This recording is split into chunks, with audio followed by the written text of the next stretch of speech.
Welcome to the Dr. Broadway Podcast, the musical theater history podcast where a couple of doctors sit around and talk about Broadway. I'm your co-host, Dr. Kristin Stultz Pressley, joined as always by Dr. Tracey Brent-Chessum. Tracey, what are we talking about today? Today we do the third show-specific episode of our series called The Tonys on Tour. So today we are looking at the 1996 production of Chicago. Yes, and let me clarify here. This, obviously, the original production of Chicago was in 1975, which we'll talk about in greater detail in a moment. We know it did not win a Tony Award. However, the show made this list because the 1996 revival did, and that's the production that's currently touring. So that's why we're talking about Chicago. Also, another thing I want to say at the outset is that on this episode, as you have in other episodes, you're going to hear some big time names. You're going to hear names like Bob Fosse and Gwen Verdon and John Kander and Fred Ebb. And these are massive players in musical theater history. And we know that. And we love them. And we hold space for all that they have done in their very illustrious careers. And at some point, we're going to do individual episodes, I would imagine, on each of these. Yes. Right? But we ain't there yet. Yeah, but we ain't there yet. So if you hear me talk about Gwen Verdon in a sentence or two, understand I know how important she is. And if it gets your dander up, just know her time's coming. We're coming. We'll get there. We just can't do it all in every episode, right? And I mean, they know how long these episodes are to begin with. Let's be honest. I mean, we're doing everything we can to put a lid on it, folks. Exactly. So, and that's for your good, listener. That's for your good. So help us here by maybe being like, okay, we'll wait for another episode. We'll have, Yeah. Just understand, we know how important they are, and we're going to get to them and give them all the love they deserve. So I wanted to say that. I also wanted to say a couple of interesting Annie connections, because Tracey and I did do a little bit of fangirling. If you heard the last episode where we talked about Annie, we did fangirl a little bit over our shared passion for that show. Our gateway drug to musical theater being Annie, particularly the 1982 film by John Huston. And I wanted to point out a couple of Annie connections. The first, Anne Reinking, right? Anne Reinking played a part not only in the 1975, although she came along towards 77, production of Chicago, but she also choreographed and starred in the 1996 revival. And she, of course, was Grace Farrell in the 1982 John Huston film. Grace Kelly during the episode. Yes, exactly. Yes. I knew you would want to know. You knew what I was talking about. I absolutely did. And then another thing that we're going to talk about is the Encore City Center series, which is ongoing to this day. It started in 1994, but it has a very similar mission to that of the Goodspeed Opera House, which of course is where Annie premiered in 1976. And that mission is they wanted to preserve America's musical theater legacy. So that's going to come to bear too. I guess Annie was fresh on my mind because we just recorded that episode. So I wanted to point out those two little points of connection, which does underscore another point, which is that the theater community is indeed a very small world. Yes, it is. So these players come up again and again. Yes. Are we ready to talk about Chicago? I'm ready. Let's go. This is one of my favorites to talk about, honestly. And I'm going to start with a playwright named Maureen Dallas Watkins. I am amazed by this woman, and I don't think she gets the play that she deserves, right, for doing what she did when she did. So allow me to tell you just a little bit more about her. She was born in Kentucky. She was the daughter, I believe she was the only child of a pastor and his wife. So she grew up in a deeply religious home, very committed to her Christian faith, incredibly smart girl, eventually smart woman. And she started writing at a very early age. In fact, when she was 11 years old, she wrote a play, put on a show, and made $45 for charity. So I did not do the inflation calculator on this one, believe it or not, but I would imagine it was a couple $100 that she made for charity as an 11-year-old. So already she's showing, this is what she wants to do, is be a writer. So she goes to college. She actually attended a couple of colleges, including Butler University in Indiana. But after all of that, she decides she wants to earn a graduate degree in Greek. And so she's going to Radcliffe in Massachusetts. And when she goes there, she also wants to explore her playwriting a little bit more. And so she applies to a program called the Workshop 47 Playwriting Workshop, which is taught by a very famous instructor named George Pierce Baker. Let me tell you just a tiny bit about Baker. Baker was a Harvard professor. He taught in their English department from 1888 to 1924. He started the Harvard Dramatic Club, and then he started Workshop 47, which was a way that those plays that were written for his English classes could then be performed. So it became a very, very popular course to go through. He became very, very important in the early days of academic theater as it's just beginning to get off the ground. He ended up, some of the alums of that class included George Abbott, whom we've already talked about on this podcast and certainly we'll talk about again. Abbott was the ultimate show doctor, but he was a director, writer, producer, all of those things for many, decades. So enormously important. Also has a connection to Chicago, which we'll talk about in a minute. Philip Barry, playwright of Philadelphia Story. Hallie Flanagan, who was the director of the Federal Theater Project, which we've talked about here. And then maybe most notably, Eugene O'Neill had participated in this workshop, obviously an enormously important American playwright who won multiple Pulitzer Prizes for his work. And there were many others who went through this class, but all of that to say it was really, really important. So she applies to and gets accepted into this program with George Pierce Baker, which is at the time at Harvard. But Baker says, you're a good writer, but I think you need more life experience. At this point, she was still fairly young. She's in her early 20s. And so she says, okay, I hear you. I'll go get more life experience. He told her, you need to have something to write about. They tell us, write about what you know. So he's telling her, go know some more stuff, right? And so she does. She goes to Chicago. And she takes a job as a reporter for the Chicago Tribune. And she writes about crime from a feminine, I'm quoting here, from a feminine perspective. Which I think is so interesting. How is crime gendered?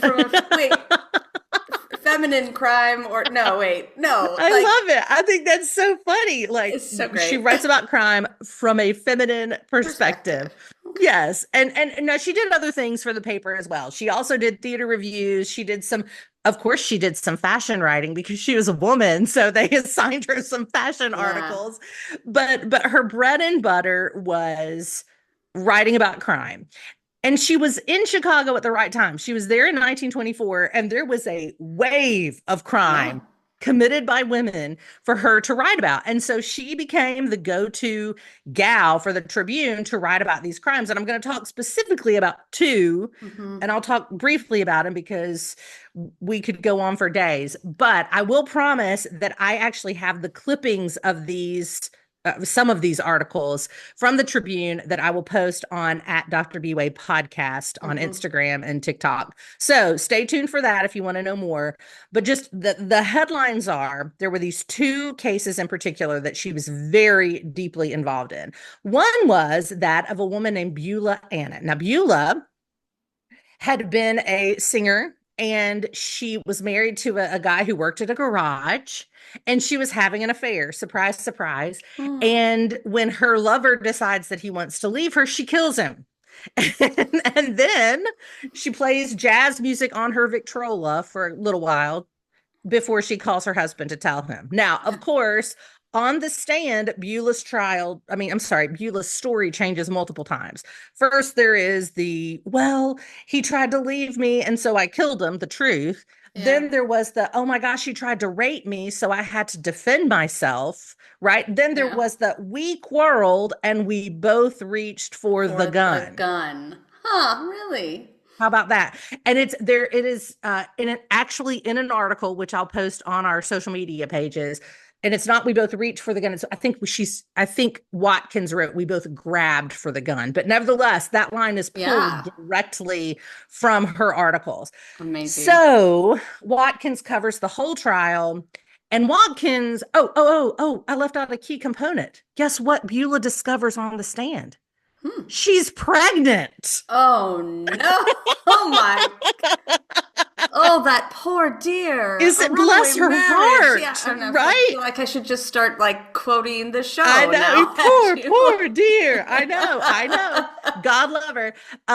But at any rate, now Maureen Watkins she may not have had a lot of life experience, but she wasn't born yesterday, and she was immediately distrustful of these women. Mm-hmm. And so she, in her writing, you can get a sense of that. And again, this writing is very available for you to look at if you want to know more. And I would read it in here, except that we're always trying to cut things to make things shorter. So I'm not gonna, but you can read them and I will share them. But nevertheless, so Beulah goes to trial. Her defense is basically, I'm pregnant. You can't, plus I'm beautiful. I wouldn't kill somebody. I'm beautiful. And guess what? She's acquitted by her all-male jury. And now this is one of my favorite parts of the story. In the newspaper, right above Watkins' article about the acquittal, is a picture of a very beautiful Beulah surrounded by the jurymen.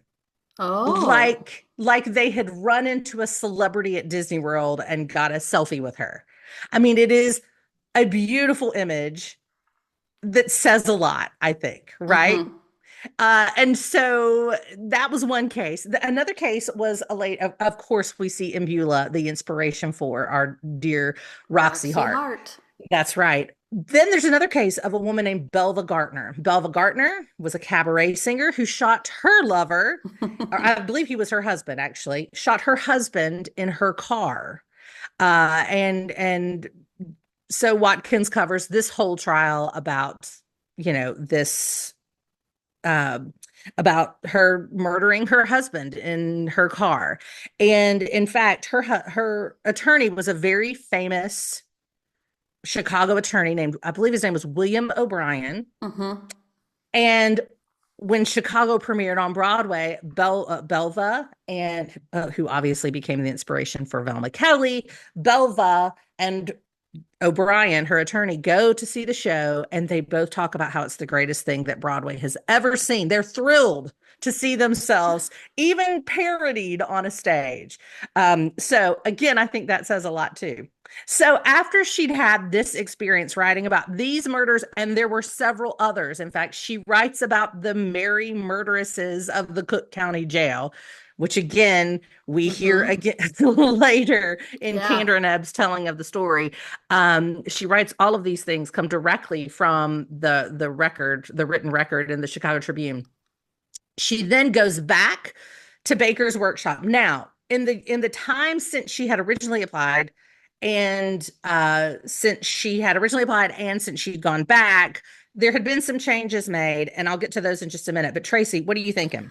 Well, I just want to make sure that we remember that writing plays about crime, like plays that are ripped from the headlines, is kind of a recurring theme in theater history. The 1920s is a really big time that we see this in America, but we go back to England in the time of melodrama, so like late 1700s, early 1800s, and they're doing the same thing. They are doing basically true crime on stage, and the way they're marketing this stuff is by being like, see the actual horse the person rode away on, he's in the show.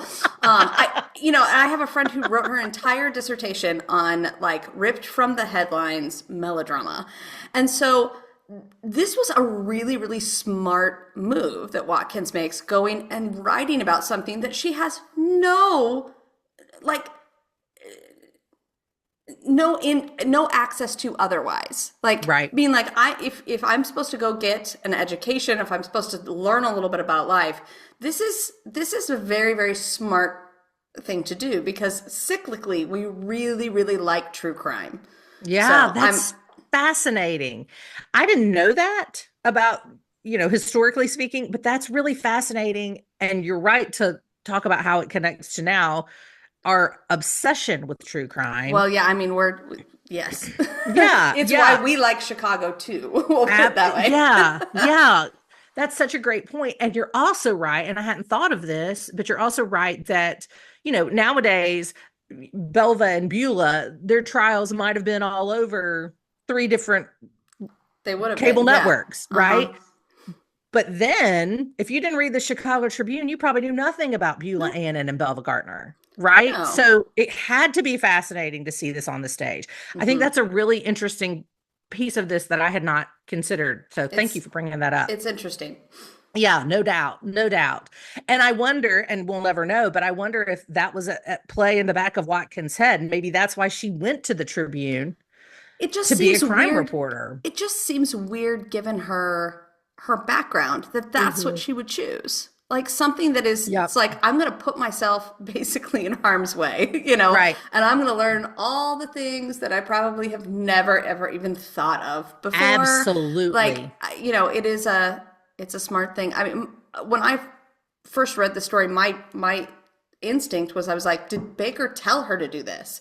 Like, Right. if you want to get some more life experience, go cover crime. Go cover this, go cover, you know, these areas so that your writing reflects a less sheltered view of the world. Yes. For lack of a better term. No, you're absolutely right. But I mean, That's a great kudos for point. him for like realizing that she like could read that the talent in her writing already, that it was experience. It wasn't that she wasn't a talented writer. Right. Like that's real. That's not an easy thing for a teacher to sometimes pick up on. Right. I think so. Yeah, no, I agree. I agree. That's a great point. And maybe you're right. Maybe he did say, why don't you try this? I have a friend at the Tribune. Go work for them. Yeah. You know, who knows? Who knows? That's a great point. Yeah. That's a great point. But however it happened, she works there for about 8 or 9 months, and then she goes back to the Baker workshop. Now, in the meantime, between when she'd applied and when she went back to be a part of the workshop, it had moved from Harvard to Yale.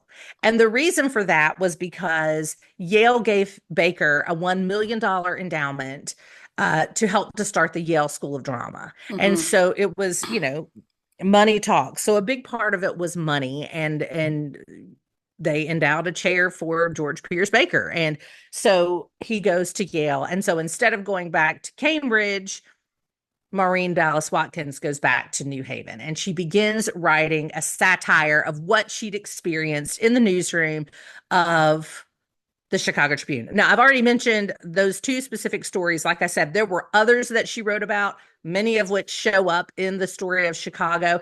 Another thing that's very interesting is I mentioned that she did not buy the lies. Like, she was savvy enough to see through what these women were doing. However, not all of the reporters were. Yeah. And so there is a character that you may recognize in this show that represents those reporters who fell for it hook, line, and sinker.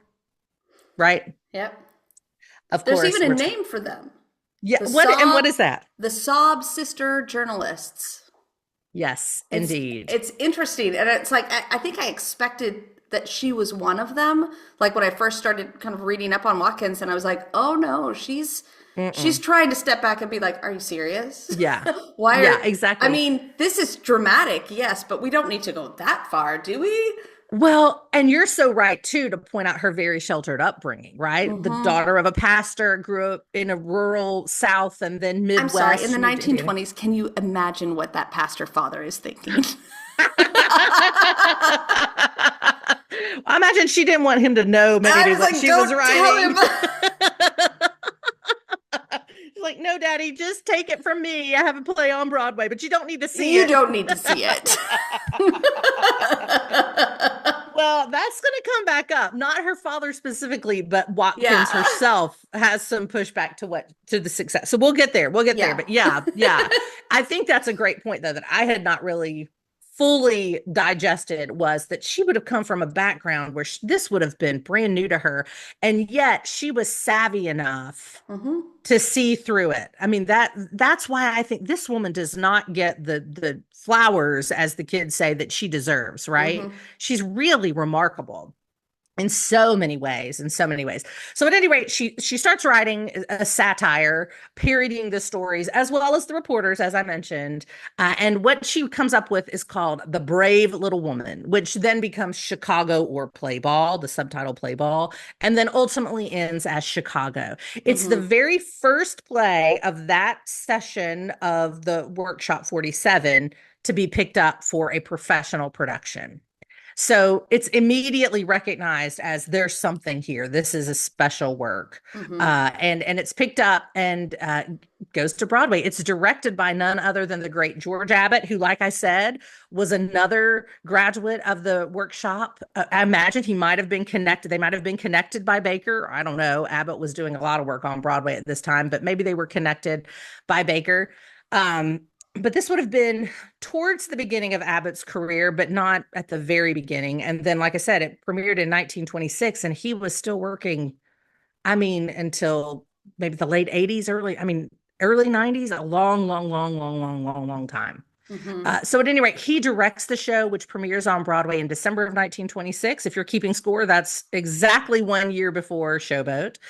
When I hear December 1926, that's where my brain goes. And Chicago is a big hit, really big hit. It plays for almost 200 performances on Broadway. We've talked about that's a big deal at that time period. It tours. Especially for a straight play.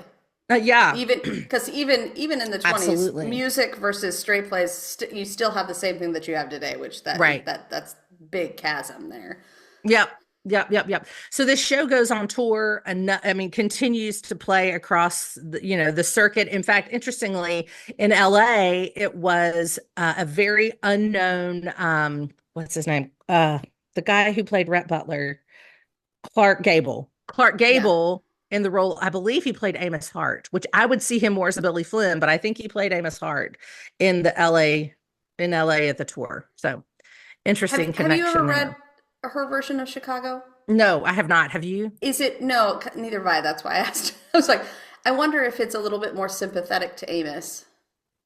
Maybe just because of how she looked at even if she was writing something that was sensationalized, right? She's more sympathetic, and therefore, you wanted a more leading man in that role. Well, that's a great point. Yeah, it could be so. And I will tell you, it's available to read. In fact, each year, they would publish the best plays of the year. And this one was, of course, included in that. So it's pretty accessible. You can even read it for free at archive.org. So if you go there and log in, you can read it for free on archive.org, which is a great resource for historians and fans of things like this alike. When you need a very small show from 1926. Exactly. Archive.org is your friend. We got you covered. So at any rate, like I said, it's a big hit. It tours the country, plays Broadway for almost 200 performances end of 1926, beginning of 1927. There's 2 movie adaptations, 2 different ones.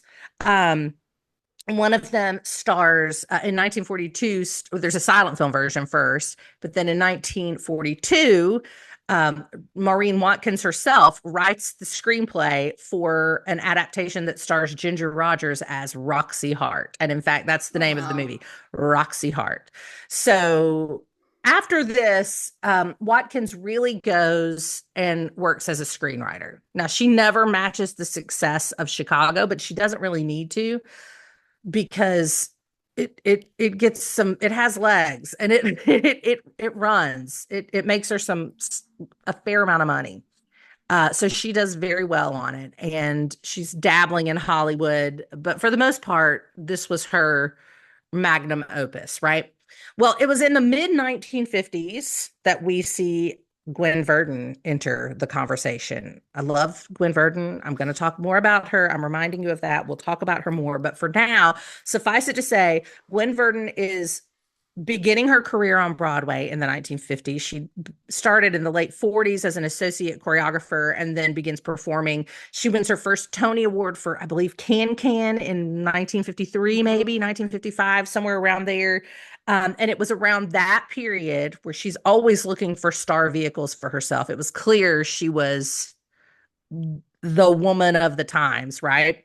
And she wants to musicalize Chicago. She knows the play. Perhaps she'd seen it first in Roxy Hart starring Ginger Rogers. I don't know where she first encountered it, but I do know she wanted to musicalize it as a vehicle for herself in the mid 1950s as she's beginning to have acclaim. Now, remember, she went from like Can Can to Damn Yankees to Redhead to Sweet Charity. So she is she is on a streak. She's on a heater, right? And this is kind of at the beginning of that heater. But like I said, it was very clear that she was going to be the leading lady of the time. Mm-hmm. And so she knows this would be a great vehicle for her. So she tries to buy the rights. Maureen Dallas Watkins, however, says, ain't no way, because she dealt a lot with guilt about profiting off of such a salacious story. And so she was like, I'm done. I don't think this would be great for a musical. In fact, I really don't want anybody else to know, like she was ashamed of it almost. The ethics catch up with you sometimes. And you're like, I just made a whole lot of money and these people still died and these people got off. Right. And while I'm bringing, awareness to that, that would keep me up at night too. It's like, does the social justice that I am basically profiting off of here, is that equal to this life that was taken and didn't get any justice? That's exactly. She was deeply bothered by that, so much so that she said no. And she continued to resist as people would continue to approach and say, hey, we want to do something else with this source material. Will you let us? And she said, no. Now, part of the reason was because she felt a lot of guilt. Another part of it had to be she was sitting pretty on top of a pile of money, right? It's like, there was not an economic motivation for her to do it because she had all the money she would ever need. In fact, by some accounts, she died with a fortune. She died in 1969, and she left a fortune of $14 million, which is the modern equivalent of over $100 million. So she didn't need the money. Little sheltered girl that, didn't. I think it's real easy I think that to get high and mighty when you got $100 million, right? Yeah. I'm jesting about that. I do respect her. Obviously, I understand where she's coming from, but she resisted every request to do something else with this source material. She said, no. But she wasn't bothered enough to put it in the will. Now, that's a fair point. Yeah, I never thought about that. And as we all know, sometimes that is an oversight. Right. And sometimes that is deliberate. So yeah, that's who knows? Yeah. I mean, obviously they get the rights at some point. Or we wouldn't be talking about Chicago, and we're going to get to that. So we're going to get to that. Yes, exactly. We're going to get to that. That's why I bring that up. I just think it's interesting. A great point. And we've seen that before when we talked about Les Mis, right? How Victor Hugo had said, you cannot musicalize my poems, but he didn't mention his books. He didn't. So was that who knows? We can't know that, but it's something to think about. Yeah. At any rate, for whatever reason, she says no, but Verdon remembers this story and she wants it. She wants it. And so, like I said, she goes on to win 4 Tony Awards in very quick succession. It goes Can, Damn Yankees, Redhead, and then 1966, Sweet Charity. But after that, things kind of go quiet for Verdon. For one thing, she's getting older. For another thing, she's raising a daughter, right? Her daughter, Nicole. So while her husband, Bob Fosse, his career is kind of skyrocketing after Sweet Charity. He does like the cabaret film, and I think he wins an Academy Award for that. And he's directing Pippin on Broadway and all these things. And then they eventually, in 1971, they split up. But nevertheless, while his career kind of skyrockets, hers stalls. Hers stalls.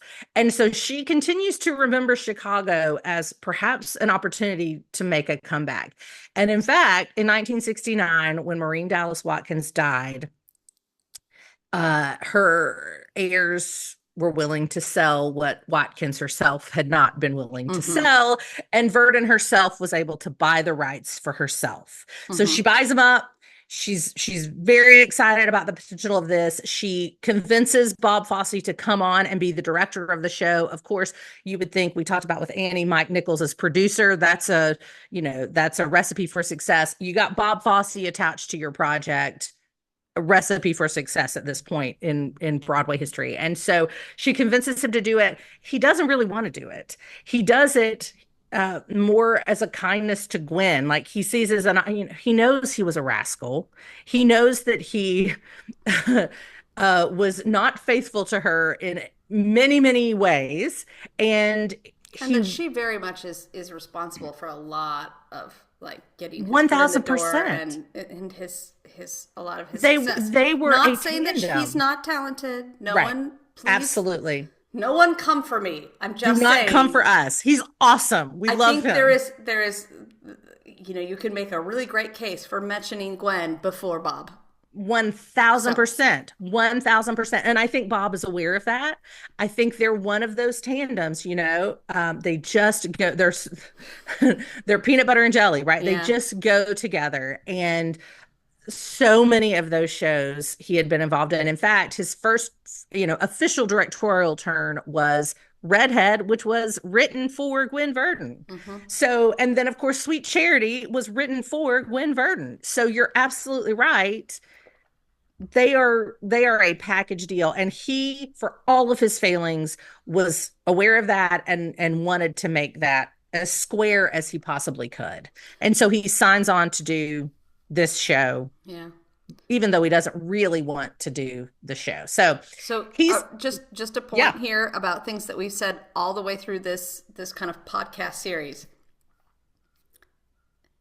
History is what someone chooses to put down on paper, and sometimes it leaves out the big voices. I did not hear about Gwen Verdon until probably 10 years ago. Mm-hmm. In anything that I was reading. Wow. I had heard about Bob Fosse. Oh, Bob Fosse, of course. Bob Fosse, but I had never heard about Gwen Verdon. And then as you start digging into it, you're like, oh my goodness. Yeah. Oh dear. So this is another really great example of the thing that we've been saying all along, is that our history is not complete. Amen. Yes. So, yes. sorry. I first heard about Gwen Verdon when Neil Simon's book Rewrites came out, his memoir, which I recommend everyone read. I was a huge Neil Simon fan, particularly in college. And I think that book came out when I was in college in the late 90s. And he just oogles over Gwen Verdon. He talks about how everybody in the room was in love with Gwen Verdon. There was nobody else like her. But I'd never heard of her until then in college. And then it was a great time to learn about Gwen Verdon because this revival hits in 96. And then in 98, she does Fosse, which is a dance review of Fosse's work with which she was deeply involved. So it was a great time to be introduced to her.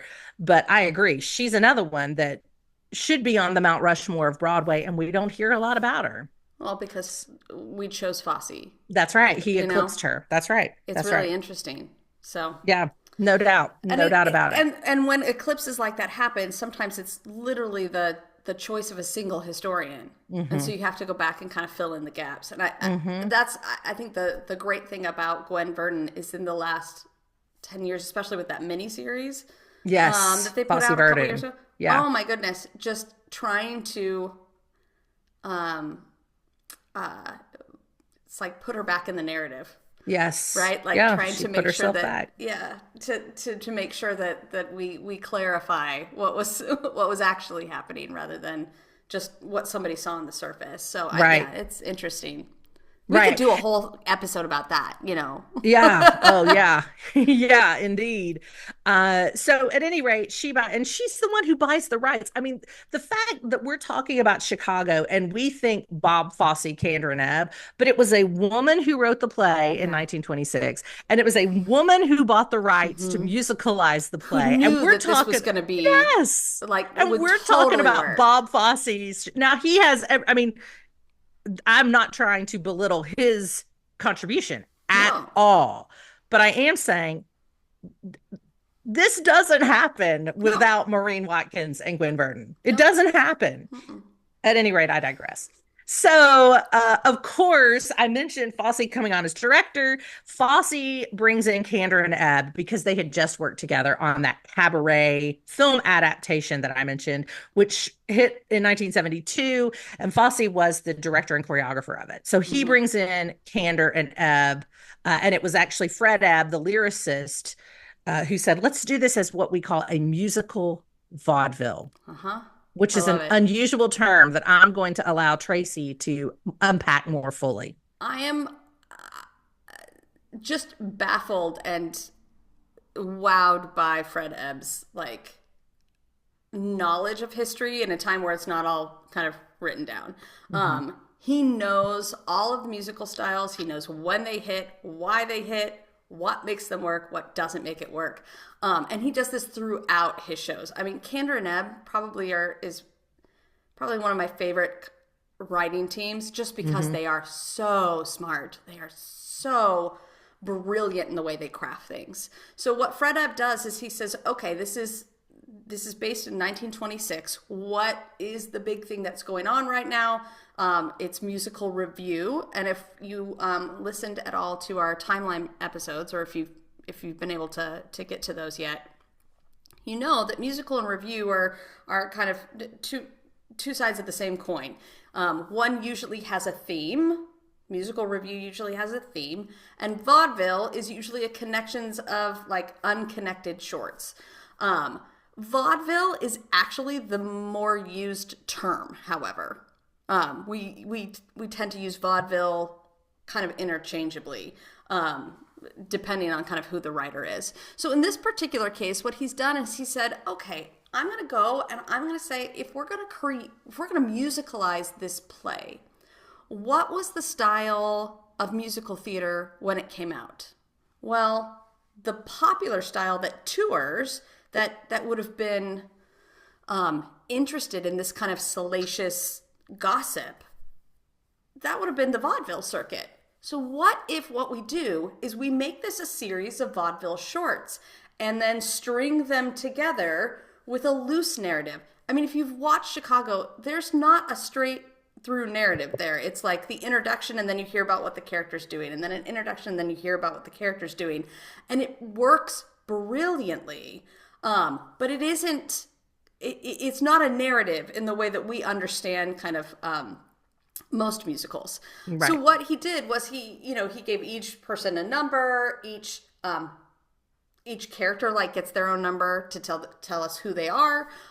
We get moments that tell us about important moments in the show, and then there's a musicalized bit there, but there's just like one person who's introducing the acts. So it's set up just like a vaudeville show would be, whereas you have someone coming in and your next act is the four Cohans, and here they are, and then they go off and they do their thing and the curtain comes down.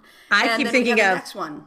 I keep thinking of Mr. Billy Flynn sings the press conference rag. Exactly. Yeah. But that's exactly what he's doing. I mean, it's a brilliant choice there, because he's like, ooh, we can just set it up that way. And then it doesn't have to be just like everything else.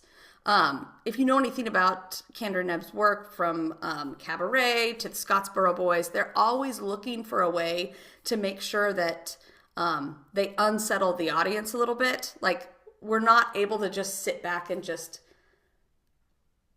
lose ourselves in it. It requires something from the audience, and this is one of the ways that they do it. This is one that doesn't indict the audience, thankfully. I mean, it does and it doesn't, but it's like, but it's a little different. But the musical vaudeville that I think he sets up is just, it's a brilliant way to tell the story and harken back to what's happening early in the 1920s. But it kind of keeps you off your toes. Like, if you think about this in the light of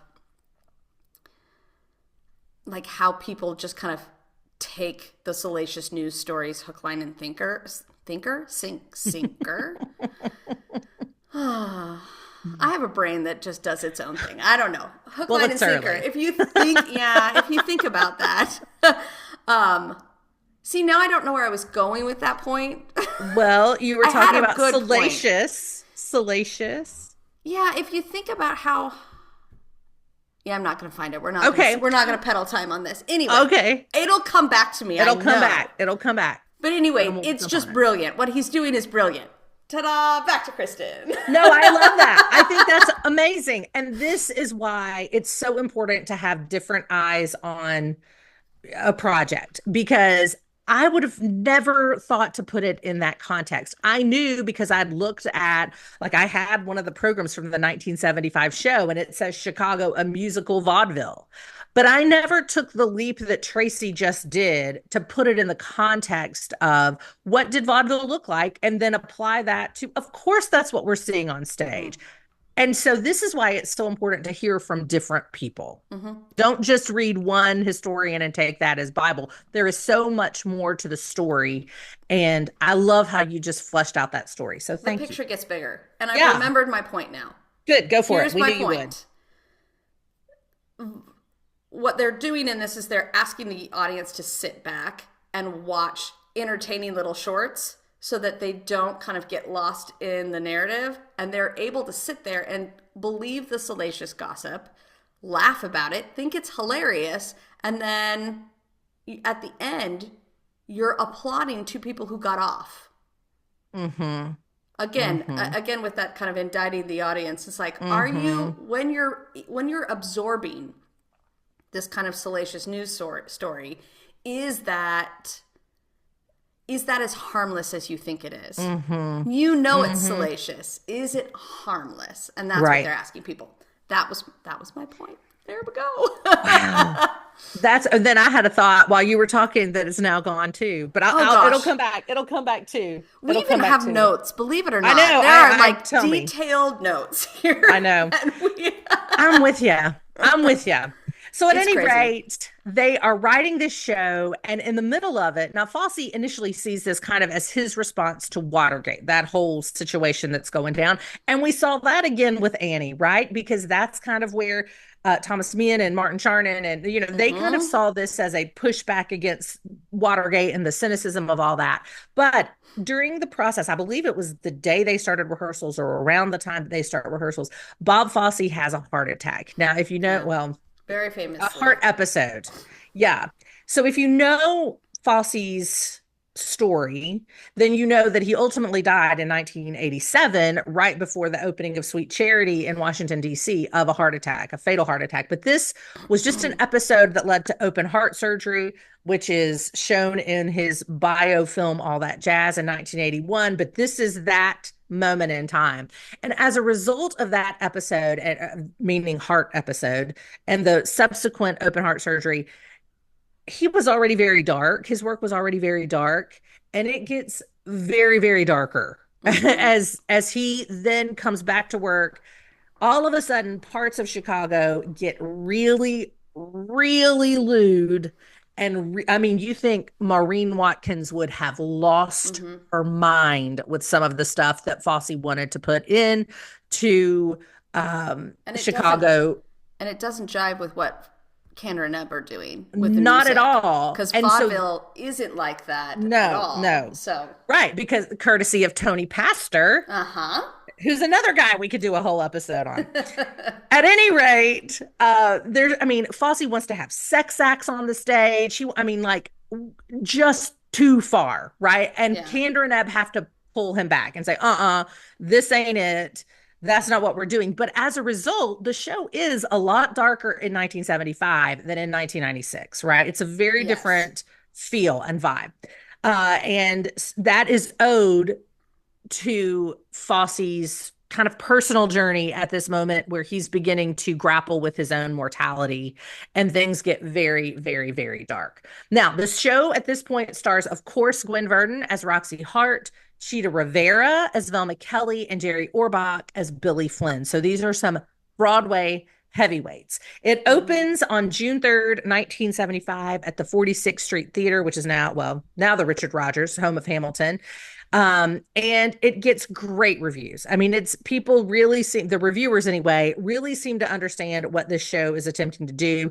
They think it's very unique and special, and lots of beautiful ink is spilled over how great this show is. However, It had the misfortune of premiering 6 weeks before A Chorus Line. Yeah.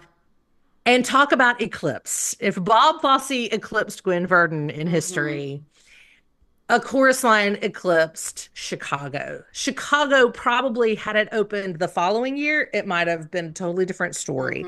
But it opened in 1975. It's nominated for 11 Tonys. It loses every single Tony.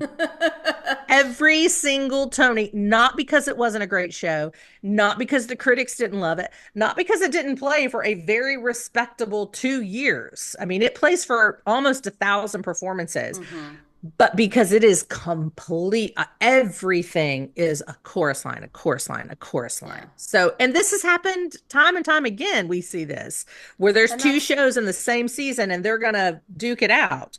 And it's interesting. But we also have in the historic record. What's that? It's just so interesting because it's like, what makes people side with one over the other? And it's got to be the economic climate at that point. Like it has to be like, why are we potentially? Why are we picking up a chorus line over the other?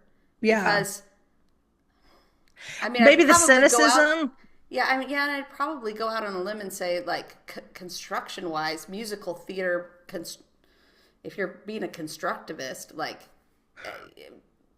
Chicago is much better written.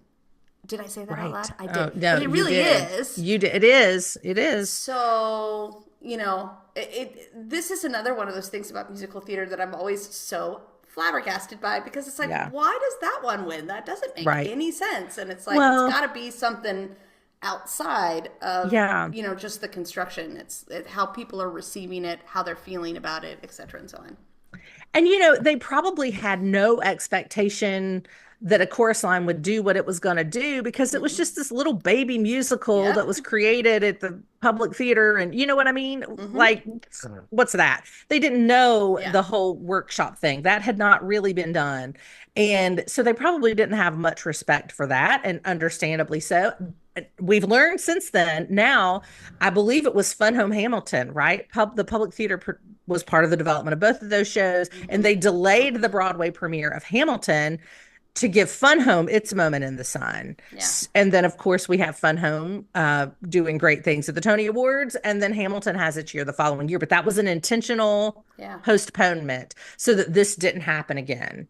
But nevertheless, it has happened again. I think I'm right about those two shows, by the way. If I'm wrong, I'll correct myself. No, I mean, the point still applies. They do that all the time. They're like, oh, no, we're not opening yet. Oh, we can't find a theater. Yeah, no. Right. Right. You've said no to 4. That's right. That's exactly right. Exactly right. So at any rate, the show closes August 27th, 1977. Like I said, it had played almost 1,000 performances at that point. But interestingly, before it closes, Anne Reinking steps in for Roxy Hart, Gwen Verdon, Roxy Hart role. And she had been famously Fosse's lover. Yeah, she had been Fosse's lover for a number of years at this point, throughout the 70s. In fact, she co-stars in that biopic 1981 film, All That Jazz, that I mentioned, which premiered a year before that John Huston film that Tracey and I both love so much, in which she had another role. But I digress. At any rate, she steps in 1977. The show closes in August of 77. Like I said, it's completely eclipsed by A Chorus Line.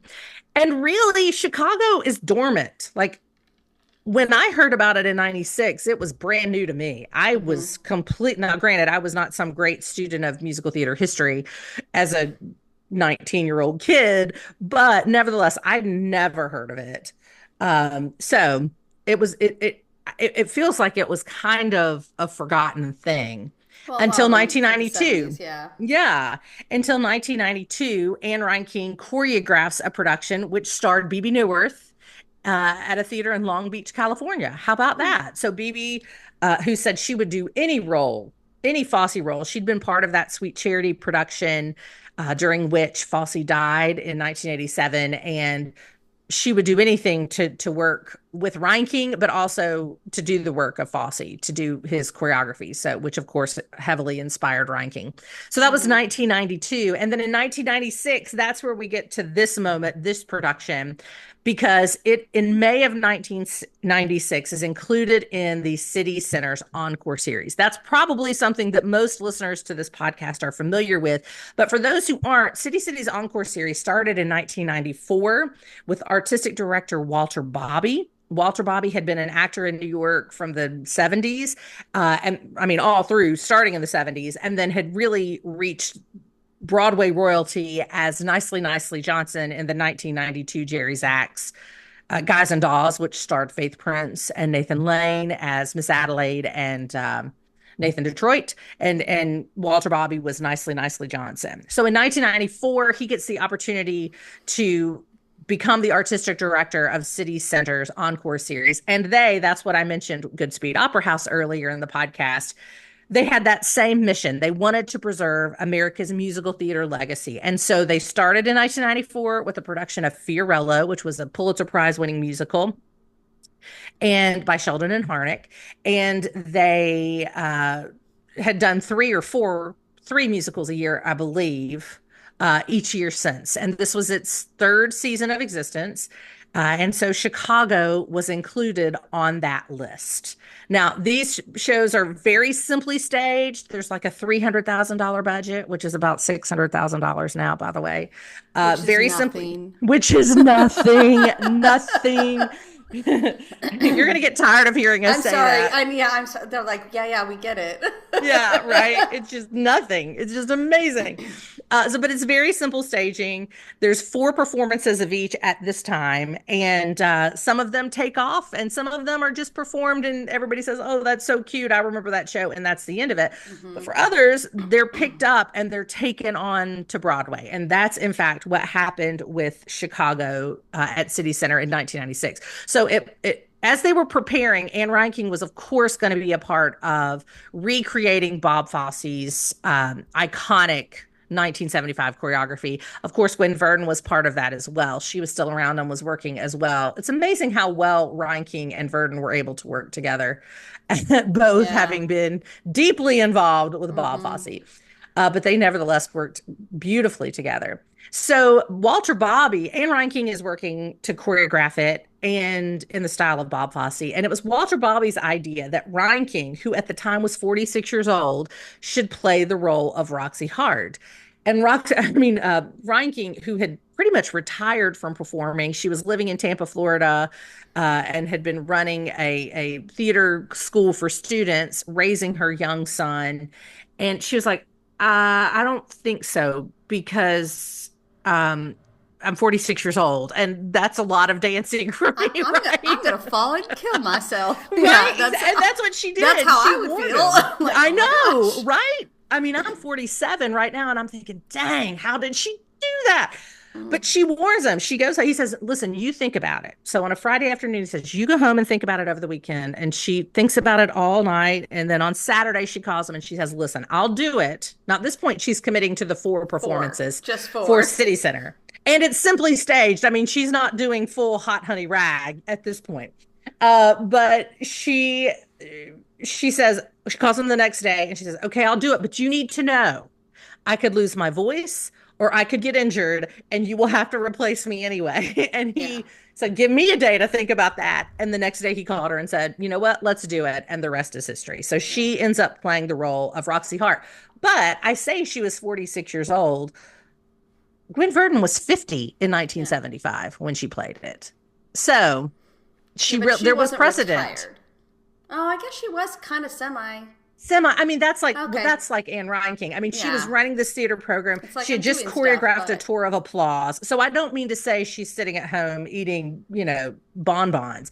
She's still working, but she's not performing to the level that she had. Yeah. And so she says yes. Of course, they bring on James Naughton. I keep thinking Jerry Orbach, but that's not right. James Naughton as Billy Flynn. They bring in Joel Grey as Amos Hart, Joel Grey, of course, from the original company of Cabaret. And I remember seeing in 96, I remember seeing an interview with Walter Bobby, and who was the director of City Center, or of the Encore series rather. And he said, I approached Joel Grey, and I said, it's not a big part, but it's an important part if you play it. And so Yeah. I always think of that when I think of Amos Hart, but Joel Grey played Amos Hart, and BB Newirth plays Velma Calley. And so this is their cast. They're going to do 4 performances, and then they're going to get on with their lives. Yeah. But it was really, really popular. It was a big hit, and it's picked up by Fran and Barry Weissler and moves to Broadway, set for a November 1996 opening. Now, I want to insert myself here a little bit and tell about when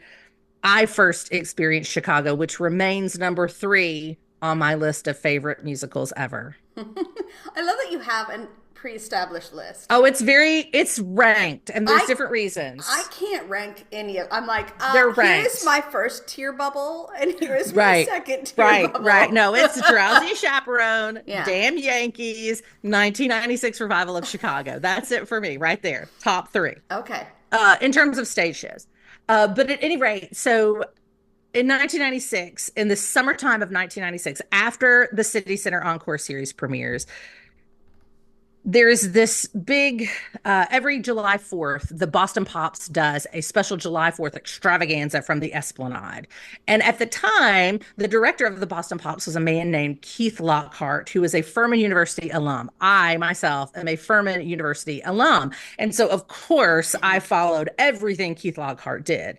Well, this particular year, I was especially motivated to follow it because Keith Lockhart, as a Furman University alum, had brought in the Furman Singers, which is a choral group at Furman that's very accomplished and very well known. And they were part of this July 4th from the Esplanade in Boston show. And BB Newirth I believe she sang All That Jazz as part of that show. And when I saw it and heard that song, which I was watching the broadcast because of Furman Singers and Keith Lockhart's Furman connection, and also Miriam Mitchell Campbell, Tony Award nominated music director, Furman grad, playing the piano on the stage. I'm watching because of all those Furman connections, and I hear BB Newirth sing, and I said, I'm seeing, this doesn't matter. Get me to New York. I'm seeing this show. And so the day tickets went on sale, my little 19-year-old college, what was I, sophomore at this point, called the box office, because you had to do that then. I called the box office. I'll never forget a woman picking up the phone saying, Richard Rodgers. That's all she said. Richard Rodgers. That was the theater where it was going to be. Yeah. And about 4 tickets. We saw the show the week after it opened on Broadway. I will never forget it. It changed my life. Amazing. Changed my life. Anne Ryan King's the most graceful, beautiful dancer I have ever laid my eyes on. She is spectacular. But it all started right there.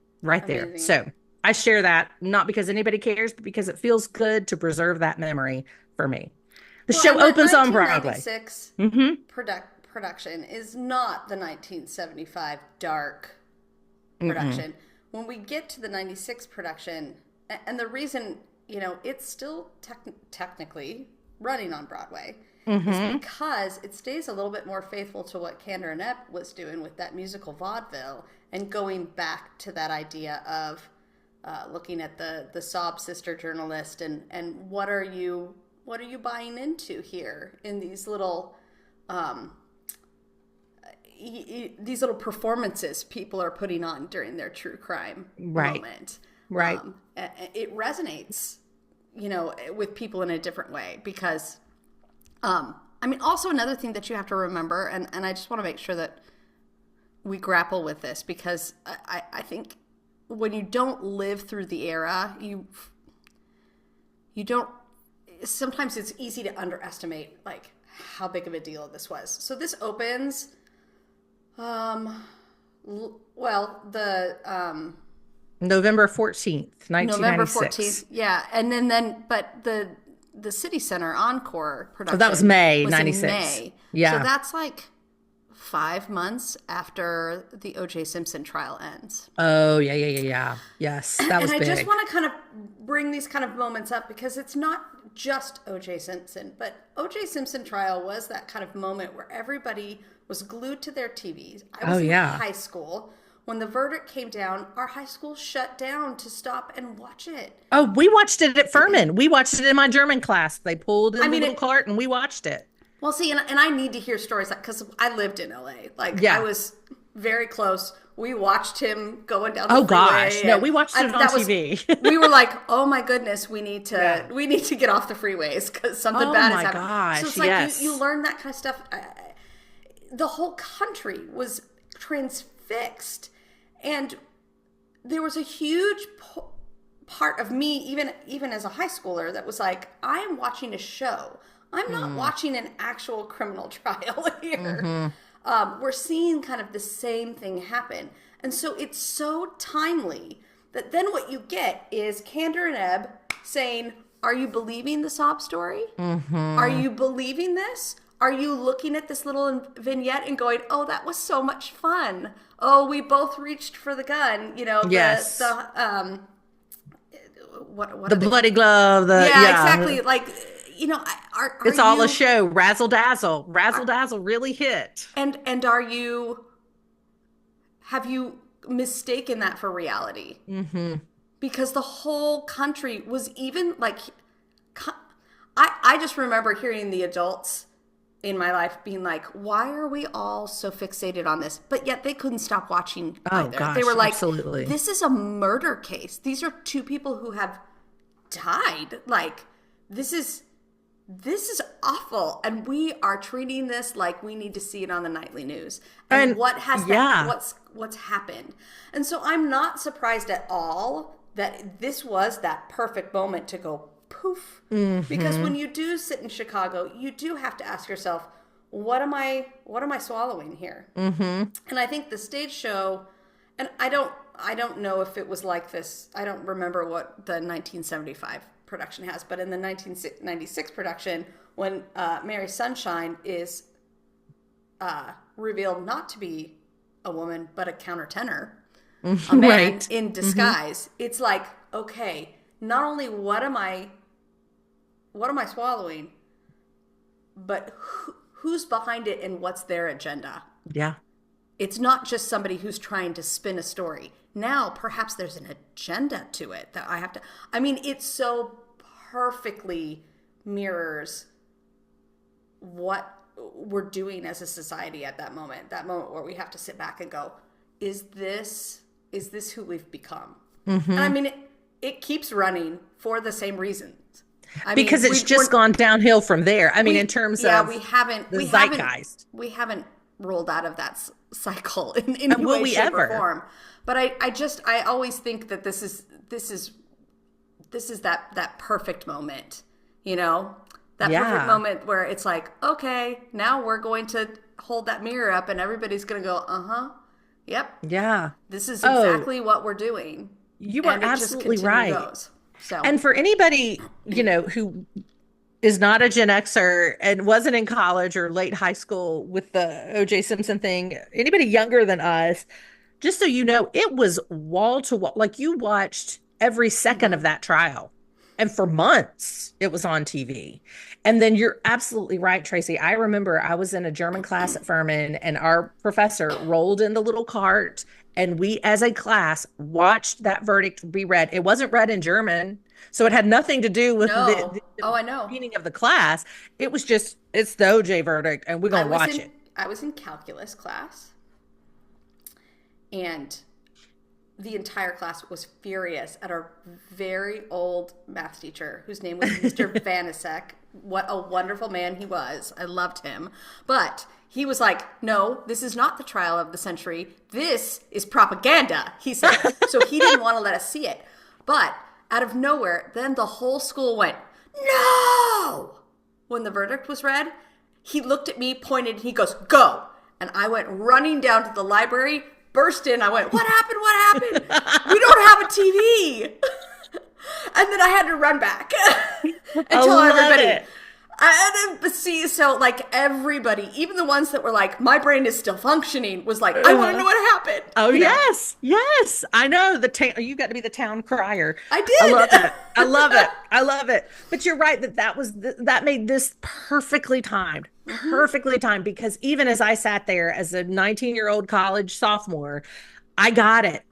You know, like I knew what they were talking about when Billy Flynn sang razzle dazzle 'em. That's all it takes. Just razzle dazzle. I thought about Johnny Shapiro with all of his little rhyming quips and if the glove doesn't fit, you must have quit. You must have quit. And Billy Flynn then putting the gloves on even in the show and going, yep. It's like, Yep. I mean, it was perfectly timed, but you're right that though it opened on Broadway in 1996, it's continued to run 11,000 plus performances later. I mean, we're into rare air where Phantom of the Opera is in striking distance. You know, I mean, it's still got 2,000 performances on it, but that's where we are. Like the only thing close in terms of runtime is Chicago and The Lion King, which came the next year. Those are the only ones. I mean, I'm sorry, The Phantom of the Opera and The Lion King. What's that? It still makes us think. But think about how much more obsessed with true crime we are now than we were then, because we can get it from so many different sources now. And it's not just television. Exactly. What are we swallowing? Exactly. What are we swallowing? And you walk out of that show going, I know. Like, I'm too I don't smart do that, do I? I'm too smart for that, right? I would never. I would never. No, we're not. By the way. No, absolutely not. It says so much about human nature that a very inventive, insightful young lady from Kentucky was writing this in 1924. Yep. And I just could not love her more. I want to know more about her. I just think she's amazing. Point is, human nature has not changed. I feel like we've said this before in the course of this podcast. And Chicago is a testament to how true that is. Now, this time, if it was eclipsed by a chorus line in terms of Tony Awards in 1975, that was not a problem in 1996. It was nominated for 8 Tonys. It won 6 of them. Obviously, Best Revival of a Musical. James Naughton won Best Actor. Bebe Neuwirth won Best Actress. Ken Billington won Best Lighting Design. And Ryan King, God Lover, won Best Choreography. And Walter Bobby Best Direction. So it swept in 1996, as it rightfully should. And it has run, like I said, 11,000 plus performances all over the world, sit down companies. It could go forever, and that would thrill me. It is a work of staggering genius. Got anything else to add to that? When the stars align, sometimes it's not the first time around. That's right. But never count a show out. Hey, and Tracey, is that not a great reason why we need things like the Goodspeed Opera House and the Encore City series, preserving America's musical heritage? Because had Encore's not done it, we'd still not know anything about this show. We would have never heard of it.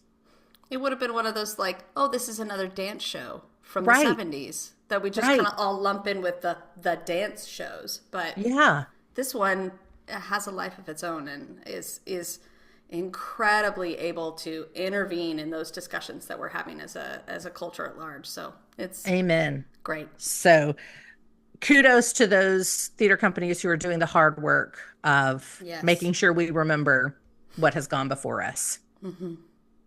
All right. On that note, that'll do it for this episode of the Dr. Broadway podcast. Tune in next time when we'll be talking about 1997's iconic The Lion King, which won Best Musical in 1998 versus Ragtime. We'll have to get into that conversation. Of course, this is Julie Taymor's masterpiece and Broadway's 3rd longest running show. So I can't wait to talk about it. Until then, connect with us via email at hello@drbroadway.com or on Instagram, YouTube, or TikTok at Dr. Bway